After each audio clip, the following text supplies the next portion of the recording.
This channel does not promote any violent, harmful, or illegal activities. All content provided by this channel is meant for an educational purpose only. দুর্গাপুজোর সময় মাতামাতি, কিন্তু সে মাতামাতির সময় কোনোভাবেই যেন dengue নিয়ে অসচেতন না হয়ে পড়ি, এমনই বার্তা দেওয়া হয়েছিল কলকাতা পুরসভার স্বাস্থ্য বিভাগের তরফে। এমনকি পুজোর মূল উদ্যোক্তাদের বলে দেওয়া হয়েছিল ডেঙ্গি নিয়ে যে এসওপি জারি হয়েছে সেটা প্রতিটি ছত্রে ছত্রে মানতে হবে। কিন্তু সেই এসওপি কোনো পুজো উদ্যোক্তাই মানছে না বলে বিস্ফোরক মন্তব্য করলেন কলকাতা পুরসভার স্বাস্থ্য বিভাগের মেয়র পরিষদ সদস্য তথা ডেপুটি মেয়র অতীন ঘোষ।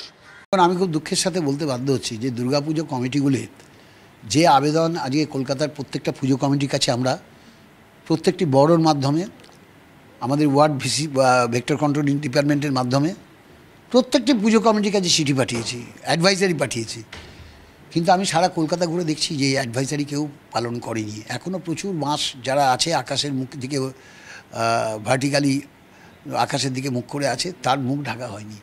এবং আমি খুব আশঙ্কিত যেভাবে বৃষ্টি হচ্ছে পুজোর পর যদি ডেঙ্গু বাড়ে, আমি এটাকে অস্বাভাবিক আমি খুব একটা বিস্মিত হব না।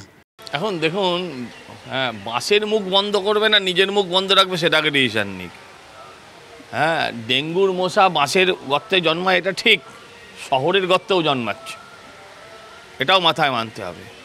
বাস্তব অবাস্তব কথা আছে। উনি নিজেও একটা পুজো করেছেন, মমতা বন্দ্যোপাধ্যায় তার উদ্বোধনও করেছেন বা করবেন বোধহয় আজকালের ভেতরে। তো আমি জানতে চাই, আজকে করেছেন উনি, আমি জানতে চাই ওনার পক্ষে সবকটা বাসের মাথা বন্ধ করা সম্ভব হয়েছে? আমরা যেটা চেষ্টা করছি পুরো মাথাটা ঢেকে দেওয়ার, প্রত্যেকটা মাসের মাথা আলাদা করে বাঁধা সম্ভব নয়, বাস্তবসম্মত কথা বলতে হবে। হ্যাঁ, আর ডেঙ্গুর মশা ওই বাঁশের ওপরে উঠেই যে শুধু ডিম পাড়তে যাবে, এটাও হাস্যকর কথা। ওনার মুখ বন্ধ রাখলেই ভালো হয় আপাতত। সারা শহরে জল জমে আছে, সারা শহরে খানা কন্দ, সারা শহরের নর্দমা অপরিষ্কার অবস্থায় রয়েছে, উনি বাঁশের মাথা নিয়ে পড়েছেন। নজরদারি কি নেই তাহলে? প্রশ্ন করায় অতীনবাবুর বক্তব্য, নজরদারি ছিল কিন্তু সচেতন হওয়া যেটুকু দরকার ছিল তা হয়নি, যে কারণে ভয়ঙ্কর আকার পুজোর পর হতে পারে বলেই মনে করছেন স্বাস্থ্য বিভাগের মেয়র পরিষদ সদস্য। ক্যামেরায় পিকুর সঙ্গে সায়ন্ত ভট্টাচার্য, TV9 বাংলা, কলকাতা।